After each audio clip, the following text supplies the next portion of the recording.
جیسے کہا جاتا ہے نا کہ ایک عالم بہت زیادہ اپنے طالب علموں کو اس بات کی نصیحت کرتے تھے کہ دین بہت قدر و قیمت رکھتا ہے، یہ بہت قیمتی.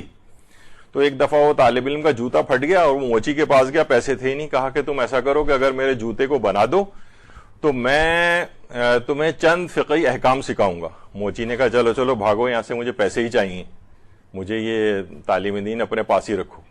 وہ اپنے استاد کے پاس آئے کہ آپ نے تو کہا تھا کہ دین اتنا قدر و قیمت کا حامل ہے، وہ تو کچھ ماننے کو تیار نہیں ہو رہا ہے. تو استاد نے پھر ان کو ایک بیش قیمت موتی دیا. کہا کہ جاؤ پہلے تم ایسا کرو، سبزی منڈی جاؤ اور کسی سبزی والے سے اس کی قیمت پتا کرو. وہ جو طالب علم تھا وہ اس موتی کو لے کے سبزی کی دکان کے پاس آیا، سبزی والے کے پاس، اور کہا کہ یہ موتی کتنے میں خریدو گے؟ اس نے کہا جو 3 لیمو پڑے ہوئے ہیں نا، لیمو پڑے ہوئے اس میں سے 3 لیمو اٹھاؤ، یہ لے جاؤ، یہ موتی مجھے دے دو، اس کی قیمت 3 لیمو کے برابر ہے. وہ واپس استاد کے پاس آیا. استاد نے کہا اب اسی موتی کو لے کے سونار کے پاس جاؤ. اب سونار کے پاس گیا تو سونار نے چیک کرنے کے بعد بتایا کہ یہ موتی تو اتنا قیمتی ہے کہ میں اپنی تمام دکان کا سونا بھی اگر تمہیں دے دوں نا تو اس موتی کی قدر و قیمت کے برابر نہیں ہو سکتا. اب یہ طالب علم دوبارہ استاد کے پاس آیا تو استاد نے کہا کہ دیکھو ہر چیز کی قدر و قیمت اس کی منڈی میں جا کر لگتی ہے.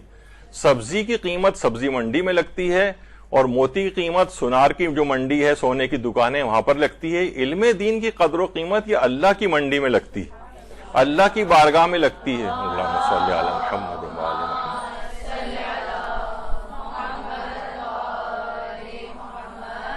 تو اللہ کی بارگاہ کے اندر جو چیز مقبول، ابھی آپ نے سنا کہ جناب وہ رحمت خدا میں ڈھکا ہوا ہوتا ہے. کتنی حدیثوں کے اندر آیا کہ طالب علم اگر کسی علاقے سے گزر بھی جائے تو وہاں فقط جو 40 روز تک جو مردے اس علاقے میں دفن ہیں ان پر سے عذاب ہٹ جاتا ہے. طالب علم جب چلنا شروع کرتا ہے تو فرشتے اس کے پاؤں کے نیچے قدم بچھاتے ہیں.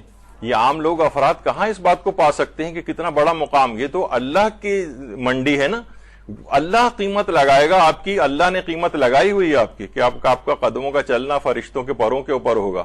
آپ جہاں سے گزریں گے وہاں کے مردوں پر سے عذاب ساقط ہو جائے گا. طالب علم کو ایک صدقہ دینا گویا 70,000 اشخاص کو صدقہ دینے کے برابر ہو جاتا ہے، یعنی اس کی کوئی بھی مدد کرنا وغیرہ. تو یہ اس میں آپ وہ نہ کریں کہ جناب ہمیں معاشرے کے اندر ہماری کوئی حیثیت نہیں ہے. وہ دیکھیں وہ لڑکی تو میڈیکل کالج میں چلی گئی ہے اور وہ انجینئرنگ یونیورسٹی میں آ گئی ہے اور وہ جو جناب چارٹرڈ اکاؤنٹنسی کر رہی ہے اس کی تو معاشرے کے اندر بڑی آؤ بھگت ہو رہی ہے اور میں ایک دینی طالبہ، مجھے کوئی پوچھتا بھی نہیں ہے اس لحاظ سے.